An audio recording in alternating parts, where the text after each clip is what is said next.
வணக்கம் ஆன்மீக பக்த கொடிகளே. இன்றைக்கி நம்ம பார்க்கக்கூடிய முக்கியமான திருக்கோவில் என்னன்னு பார்த்தீங்கன்னா, தஞ்சாவூர் மாவட்டத்தில் கும்பகோணம் வட்டத்தில் அமைஞ்ச சுவாமிமலை கோவில் பற்றி தான் நம்ம பார்க்க போகிறோம். ஸோ சுவாமிமலை திருக்கோவிலில் முருகர் கோவில் இது. முருகர் கோவிலோட 6 படை வீடு இருக்குது இல்லைங்களா? ஸோ 6 படை வீடில் இது 4வது படை வீடாக இந்த திருத்தலம் இருக்குது, ரைட்டுங்களா? ஸோ தந்தையாகிய சிவபெருமானுக்கு ஓம் அப்படிங்கிற பிரணவ மந்திரத்தோட பொருளை இவர் இந்த இடத்துல சொன்னதா வரலாறு சொல்லுது, ரைட்டுங்களா? ஸோ இந்த வரலாறு நம்ம இப்போ பார்க்கலாம். முருகன் கோவிலில் எப்பொழுதுமே குன்றுகள் இருக்கும் இடத்துல குமரன் இருப்பான் அப்படின்னு சொல்கிற மாதிரி இந்த கோவில் வந்து பார்த்திங்கன்னா மலை மேலே தான் இருக்குது. அது பெரிய மலையில் ஒரு சாதாரண சின்ன மலை தான் அது, சரிங்களா? ஒரு குன்று அப்படின்னு தான் நம்ம சொல்லலாம். ஸோ இதோட ஹிஸ்ட்ரி அப்படின்னு பார்க்கும்பொழுது ஒரு டைம் பிரம்மருக்கு ஒரு தலகணம் வருது. ஏன்னா பிரம்மர் எப்பொழுதுமே தலகணம் பிடிச்சவராக தான் நிறைய இடத்துல நம்ம பார்த்துட்ருக்கோம் வரலாறில். அது மாதிரி இப்போ ஒரு சின்ன தலகணம் அவருக்கு வந்திருக்கு. அது என்ன தலகணம் அப்படின்னு பார்த்தீங்கன்னா, நம்ம தான் எல்லாரையும் படைச்சிட்ருக்கோம், ஸோ நம்ம தான் பெரிய ஆள் அப்படிங்கிற மாதிரி அவர் நினச்சிட்ருக்காரு. ஸோ அந்த கர்வம் வந்து அவர் தலைக்கு ஏறுறதுனால இது முருகருக்கு தெரிய வருது. அது ஒரு எப்பொழுதும் முருகர் என்னன்னு பார்த்தீங்கன்னா டைரெக்டாக ஃபேஸ் பண்ணிவிடுவார். எந்த ஒரு பிரச்சனையும் மனசில் வச்சுக்காமல் அவர் டைரெக்டாக பண்ணக்கூடிய ஆள் நம்ம முருகர். ஸோ அதனால் அவர் என்ன பண்ணுறாரு அப்படின்னு பார்த்தீங்கன்னா, முருகர் இருக்கார், அவர் கைலாயத்துக்கு வரார். நம்ம பிரம்மர் வந்து அந்த நேரத்தில் கைலாயத்துக்குள்ளே என்ட்ரி ஆகிறாரு. ஸோ என்ட்ரி ஆனோடனே எங்கே வரீங்க அப்படின்னு அவர் கேட்குறாரு முருகர். உடனே அதுக்கு பிரம்மர் சொல்கிறாரு, நான் வந்து சிவனை பார்க்க போகிறேன், பெருமான் பார்க்க போகிறேன் அப்படிங்கிற மாதிரி அவர் ஆன்சர் பண்ணுறாரு. அதுக்கு அதெல்லாம் பார்க்க முடியாது நீ அப்படின்ட்டு அப்போஸ் பண்ணுறாரு இவர். ஸோ உடனே பிரம்மருக்கு கோவம் வந்துடுச்சு. என்னடா அது, நம்மளை போயிட்டு இவர் பார்க்கக்கூடாதுன்னு சொல்லிகிட்டு இருக்காரு, உன்னை நீ சின்ன பையன், நீ என்ன என்னது எடுக்கிறது அப்படின்னு ஒரு வாக்குவாதம் அந்த இடத்துல வருது. உடனே முருகருக்கு நிறைய கோவம் வரும். அவங்க அப்பா அம்மாட்டே நிறைய கோவப்பட்டு பழனிக்கு போன கதைலாம் இருக்குது இல்லைங்களா? ஸோ திருத்தணி பழனி இதெல்லாம் உருவான கதைலாம் இருக்குது. அது மாதிரி அவர் என்ன ஆகிட்டார் அப்படின்னா, இவர் அதுக்கு மேலே டென்ஷன் ஆகிட்டார். டென்ஷன் ஆகிட்டு, உனக்கு பிரணவ மந்திரத்தோட பொருள் தெரியுமா, ஓம் அப்படிங்கிறதுக்கு அர்த்தம் தெரியுமா அப்படின்னு கேட்குறாரு. உடனே பிரம்மருக்கு வந்து ஷாக் ஆகிட்டார். அவருக்கு தெரியல, உண்மையாகவே சீரியஸாக தெரியல. ஸோ உடனே தெரியல அப்படிங்கிறத வந்து அவர் ஷாக் ஆகி நின்றுட்டுருக்கார். அந்த நேரத்தில் முருகர் என்ன பண்ணுறாரு அப்படின்னா, உனக்கு தெரியலையா அப்படின்னு சொல்லிட்டு மண்டையில் ஒரு குட்டு வைக்கிறாரு. குட்டு வச்ச உடனே அவரை பிடிச்சி ஒரு சிறையில் அடைச்சி ஜெயிலில் தூக்கி உள்ளே போட்டுடுறாரு, ரைட்டுங்களா? ஸோ இந்த மாதிரி ஒரு இன்சிடென்ட் நடந்துகிட்ருக்கு. அதுக்கு இடையில் பார்த்தீங்க அப்படின்னா, சிவபெருமானுக்கு ஓம் அப்படிங்கிற பிரணவ மந்திரத்தோட பொருள் தெரியும். பட் அந்த டைமில் என்ன ஆச்சு அப்படின்னா, இதுக்கு ஒரு ஃப்ளாஷ்பேக் இருக்குது. அவர் ஏன் மறந்தார்? சிவபெருமானுக்கு தெரியாது எதுவும் கிடையாது, ரைட்டுங்களா? ஸோ பையனுக்கே தெரியுது அப்படிங்கும்பொழுது அப்பாவுக்கு தெரியாதா அப்படிங்கிற ஒரு கான்செப்டில் இருக்குது இந்த ஒரு பிரணவ மந்திரத்தோட பொருள், ரைட்? அப்போ இதுக்கு ஒரு ஃப்ளாஷ்பேக் நம்ம சொல்லி ஆகணும். அது என்ன ஃப்ளாஷ்பேக் அப்படின்னு பார்த்தீங்கன்னா, பிருகு முனிவர் அப்படின்ட்டு ஒருத்தர் இருக்கார், ரைட்டுங்களா? அவர் நிறைய பேர் கேள்விப்பட்டிருப்பீங்க. அவர் என்ன பண்ணுறாரு அப்படின்னா, ஒரு தவம் செய்ய போகிறாரு, சரிங்களா? யாரை நோக்கி அவர் தவம் செய்கிறாரு அப்படின்னா, சிவபெருமானை நோக்கி தான் அவர் தவம் செய்ய போகிறாரு. அந்த மாதிரி ஒரு சூழ்நிலையில் அவர் சிவனை நோக்கி தவம் செய்யும் பொழுது யாரும் கலைச்சிடக்கூடாது அந்த தவத்தை அப்படின்னு அவர் ஒரு ப்ரிகாஷன்ஸ் அவர் போட்டு வைக்கிறாரு. என்ன ப்ரிகாஷன் பார்த்தீங்கன்னா, யார் என்னுடைய தவத்தை வந்து கலைக்கிறீங்களோ அவங்களுக்கு வந்து பிரம்ம ஞானம் வந்து மறந்து போயிடும் அப்படின்னு சொல்லிட்டார். பிரம்மஞானம் அப்படின்னா என்னென்னா வேறு ஒன்றும் இல்லை, அது அடிப்படையான ஒரு ஒரு சக்தி அப்படின்னு வச்சுக்கோங்களேன். ஒரு எல்லாம் அறிந்த ஒரு நிலை அப்படிங்கிறதுன்னு வச்சுக்கோங்க பிரம்மஞானம் அப்படிங்கிறது. பிரம்மஞானம் ஒரு ஷார்ட்டாக சொல்லணும் அப்படின்னா, எல்லாமே எனக்கு தெரியும் அப்படின்னு ஒரு ஒரு நிலை தான் அது பிரம்மஞானம், ரைட்டுங்களா? ஸோ புரிஞ்சிருக்கும் அப்படின்னு நினைக்கிறேன். ஏதாவது பிரம்மஞானம் பற்றி கூகுள் சர்ச் பண்ணி பார்த்து நீங்கள் மற்றதை தெரிஞ்சுக்கங்க. ஏன்னா நம்ம கதையை சொல்லணும் இல்லைங்களா? ஸோ டைம் ஆகிட்டுருக்கு.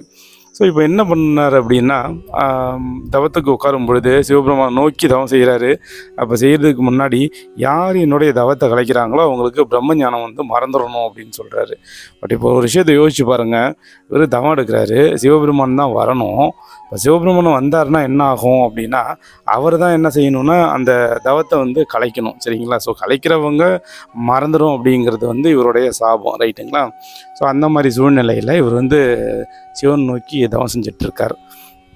அப்படி தவம் செஞ்சிட்ருக்க ஒரு சூழ்நிலையில் இவரோட தவம் என்னன்னு பார்த்தீங்கன்னா, நெருப்பு பிழம்பு வந்து உலகத்தில் வந்து பயங்கரமாக அதோட அக்னி ஜுவாலையை வந்து கக்கிட்டு இருக்கு. சரிங்களா? ஸோ இதனால் என்ன ஆகுது அப்படின்னா, தேவர்கள்லாம் ஒடியாடுறாங்க இங்கேருந்து. அவங்களுக்கு ஏதாவது பிரச்சனைனா தான் ஏதாவது ஒடியாருவாங்க. நேராக சிவன்கிட்ட போகிறாங்க. சிவபெருமானே அவர் பயங்கரமாக தவம் பண்ணிகிட்ருக்காரு. அதுவும் உங்களை நினச்சி தான் தவம் பண்ணிகிட்ருக்காரு. அவரோட தவ வலிமை எங்களாலலாம் தாங்கிக்க முடியல, அப்படியே அக்னி பிழம்பாக இருக்குது, தயவு செஞ்சு எதாவது சொல்லுங்கள் அப்படின்னு ஒரு ரெக்வஸ்ட் வைக்கிறாங்க. உடனே சிவபெருமான் பார்க்குறாரு, சார் ரைட்டு, இவர் அப்படியே விட்டால் சரிப்பட்டு வராதுன்னு நேராக அங்கே போயிடுறாரு. அங்கே போயிட்டு பிருகுமுனிவர்கிட்ட போயிட்டு தலையில் கையை வச்சு, "ஏந்திரிப்பா தம்பி எழுந்திரி" அப்படின்னு சொல்லி தட்டி எழுப்புறாரு. "நான் வந்துட்டேன் பாரு" அப்படின்னு சொல்கிறாரு. உடனே அவரை சிவபெருமானை பார்த்தோன்னே பிருகுமுனிவருக்கு அவ்வளோ சந்தோஷம். அப்படியே நம்ம தவம் பண்ணி நம்ம சிவபெருமான் வந்துட்டாரே அப்படிங்கிற ஒரு சந்தோஷம். அட் தி சேம் டைம் அவருக்கு ஒரு ஞாபகம் வந்துருச்சு, ஆஹா நம்ம தவத்தை கலைக்கிறவங்களுக்கு பிரம்மஞானம் மறந்துடுமே, இப்போ சிவபெருமானுக்கு மறந்துடுமே, என்ன பண்ணுறதுன்னு அப்போ ஃபீல் பண்ணுறாரு. உடனே சந்தோஷப்பட்டவர் உடனே ஃபீல் பண்ணுறாரு. உடனே அதை சிவபெருமான்கிட்டே சொல்கிறார், சிவபெருமானே நான் வந்து இது மாதிரி ஒரு சாபத்தை விட்டுட்டு தான் இப்படி உட்காந்து உங்களை நோக்கி தவம் செஞ்சுட்டு இருந்தேன். கடைசியாக நீங்கள் வந்து எழுப்பிட்டீங்களே, என்ன பண்ணுறது, உங்களுக்கு பிரம்மஞானம் மறந்துடுமே அப்படின்னு சொல்லும் பொழுது உடனே சிவபெருமான் சொல்கிற, பரவாயில்ல நான் பார்த்துக்கிறேன், அதை உனக்கு என்ன வரம் வேணும் கேளு அப்படின்னு பிருகுமுனிவர்கிட்ட கேட்குறாரு. அவரும் ஒரு வரத்தை கேட்குறாரு. அதோட போயிடுறாங்க. ரைட்டுங்களா? இப்போ என்ன பிரச்சனை அப்படின்னா, இவர் பிருகுமுனிவரால் இவருக்கு பிரம்மஞானம் மறந்துட்டு இப்போ கனெக்ட் ஆகுது. என்ன அப்படின்னா, இப்போ முருகர் இருக்கார். இப்போது முருகர் என்ன சொல்கிறார் அப்படின்னா, பிரம்மரை விடவே மாட்டான் அப்படிங்கிற ஒரு முடிவில் இருக்கார். நீ எப்படி எல்லாம் தெரியுது அப்படின்னு நீ நினச்சிட்டு இருக்க, உனக்கு ஓம்ங்கிற மந்திரத்தோட பொருளே தெரில, உனக்கு எப்படி எல்லாம் தெரியுது அப்படிங்கிற கோபத்தில் அவர் இன்னும் டென்ஷனில் பிரம்மரை ஜெயிலில் போட்டு அடைச்சி தள்ளிட்டார். ரைட்டுங்களா?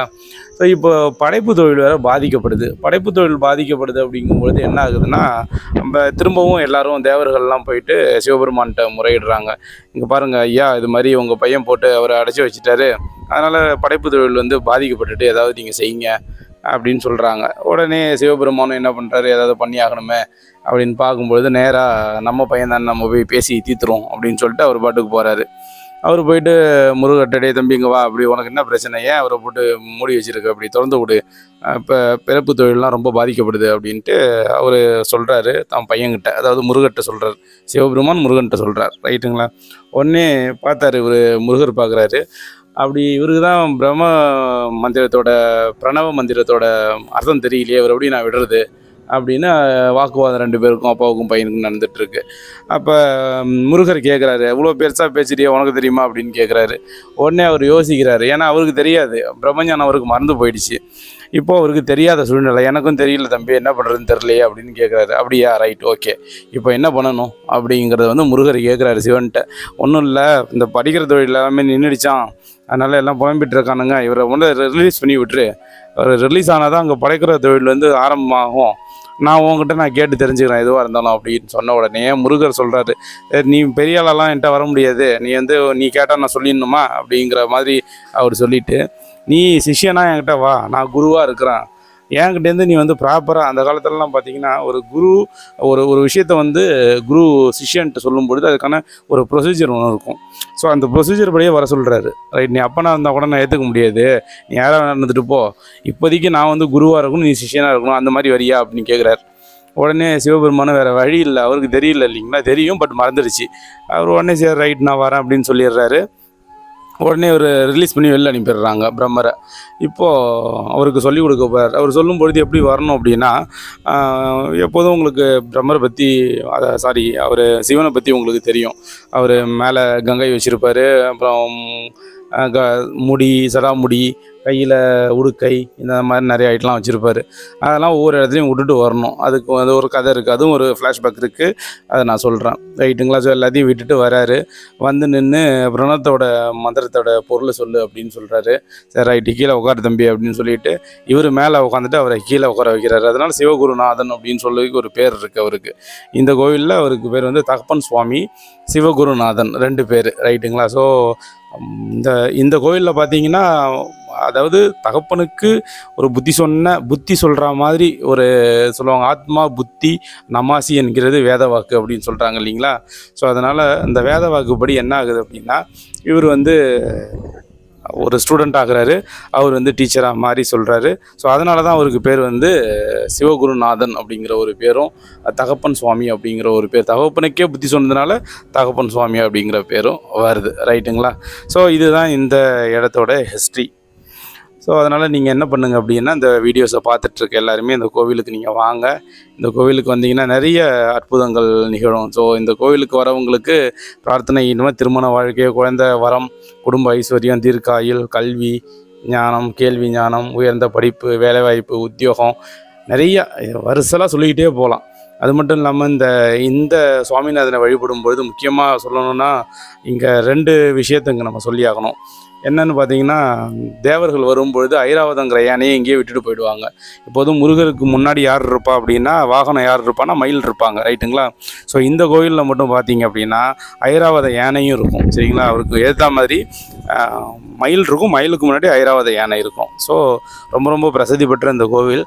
இந்த கோவிலுக்கு நம்ம வந்து நோய்கள், பிணிகள் இதெல்லாம் எல்லாமே சரியாயிடும். எவ்வளோ பெரிய நோய்கள் வந்தாலும் சரியாயிடும், இடையூறுகளும் சரியாயிடும். அது மட்டும் இல்லாமல் ஸ்பெஷல், இந்த கோயிலோட ஸ்பெஷல் என்னென்னா, இந்த பஞ்சபூதங்கள் இருக்குது இல்லைங்களா, அந்த நீர், நெருப்பு, காற்று, ஆகாயம், இது மாதிரி விஷயங்கள்லாம் இருக்குது இல்லைங்களா, இந்த பஞ்சபூதத்தினால எந்த தீமையும் வராது அப்படிங்கிறது தான் ஐதீகம். அது வந்து முக்கியமான ஒரு விஷயம். அதுக்கும் நிறைய ரீசன்ஸ் இருக்குது. ஸோ இது மாதிரி பல அற்புதங்கள் நிறைந்த கோவில் இது. ஸோ நீங்களும் வாங்க, வந்து குடும்பத்தோடு வந்து பிரார்த்தனை பண்ணிவிட்டு போங்க. இந்த வீடியோவோட கண்டினியூஷன் நம்ம அடுத்து பார்ப்போம். நிறையா ஹிஸ்ட்ரிஸ் இருந்துகிட்டே இருக்குது, ரைட்டுங்களா? ஸோ ஹிஸ்ட்ரிஸ் நிறையா இருக்கிறதுனால சீக்கிரமாக என்னால் முடிக்க முடியல. அடுத்த வீடியோவில் நான் உங்களை சந்திக்கிறேன். அது வரைக்கும் நன்றி, வணக்கம். மறக்காமல் நம்ம சேனலை சப்ஸ்கிரைப் பண்ணி வச்சுருங்க. தேங்க்யூ.